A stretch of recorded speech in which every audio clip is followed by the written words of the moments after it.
Salut à tous, c'est Politique. Aujourd'hui, je vais essayer de vous expliquer de manière simple et le plus rapidement possible le programme électoral de Donald Trump qu'il a présenté pour les futures élections américaines qui vont avoir lieu le mardi 3 novembre 2020. Alors son programme peut se diviser en 5 parties majeures et qui sont, comme nous allons le voir, très éloignées de celui de son concurrent démocrate, Joe Biden. En ce qui concerne le point de la diplomatie, sans grande surprise, le locataire de la Maison Blanche a multiplié les annonces isolationnistes, voulant, je cite, mettre un terme aux guerres sans fin et rapatrier un grand nombre de soldats en Amérique, notamment ceux déployés au Moyen-Orient. A l'inverse, ce qui est plutôt paradoxal, c'est qu'il a également émis le souhait de vouloir maintenir et développer la force militaire américaine. J'imagine que vous en avez très probablement entendu parler, mais les tensions entre la Chine et les États-Unis devraient encore plus s'intensifier si Donald Trump est réélu. En effet, il a affirmé vouloir mettre fin à l'indépendance des États-Unis à l'égard de la Chine et par ailleurs vouloir tenir la Chine pleinement responsable d'avoir permis au virus de se propager dans le monde. Mais les répressions envers la Chine se feront également sur les aspects économiques, puisque Donald Trump annonce qu'il n'y aura pas de contrats fédéraux pour les entreprises qui sous-traitent en Chine et espère ainsi ramener 1 million d'emplois.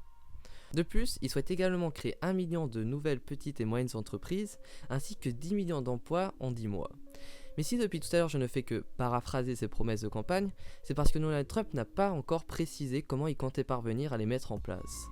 Enfin, pour en finir avec l'aspect économique, il a également promis de continuer à réduire les impôts pour augmenter le salaire et ainsi conserver les emplois aux États-Unis.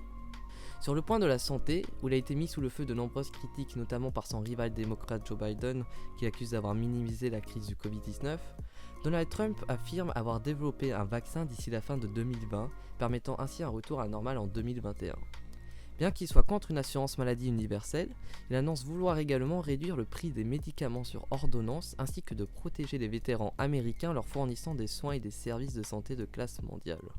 En ce qui concerne les innovations, Donald Trump veut être le premier président à établir une présence humaine permanente sur la Lune ainsi que d'envoyer la première mission habitée sur Mars, mais sans y préciser les dates.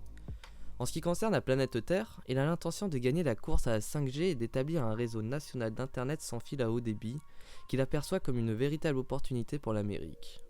Enfin, et il est important de le souligner, il a promis de s'associer à d'autres nations pour nettoyer les océans de notre planète. Cela étant dit, cette mesure est la seule promesse de campagne en faveur de l'écologie. Pour en finir, il reste un dernier point à développer qui fait l'objet de nombreux débats, et cela concerne les valeurs conservatrices que Donald Trump souhaite renforcer sous son second mandat. Alors que le pays est traversé par de nombreuses manifestations de la part du mouvement Black Lives Matter, que le président avait qualifié de symbole de haine qui avait suscité de nombreuses critiques, l'actuel président américain a promis de financer et embaucher davantage de policiers et de responsables de l'application des lois, ainsi que d'augmenter les sanctions pénales pour les agressions contre les agents de la force publique. De plus, faisant écho aux actions de son premier mandat, il a affirmé mettre fin à l'immigration clandestine et protéger les travailleurs américains, et cela en empêchant les immigrés de bénéficier de l'aide sociale financée par les contribuables, des soins de santé et de la gratuité des études universitaires. Il souhaite également mettre fin aux villes sanctuaires. Pour ceux qui ne savent pas, une ville sanctuaire est une ville qui applique une politique de protection des immigrés, et cela est actuellement possible grâce aux différentes lois des États fédéraux.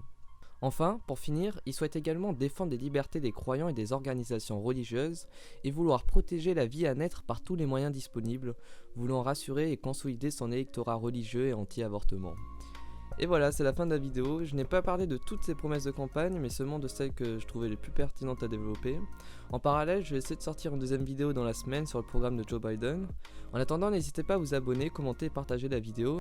Et je vous dis à bientôt.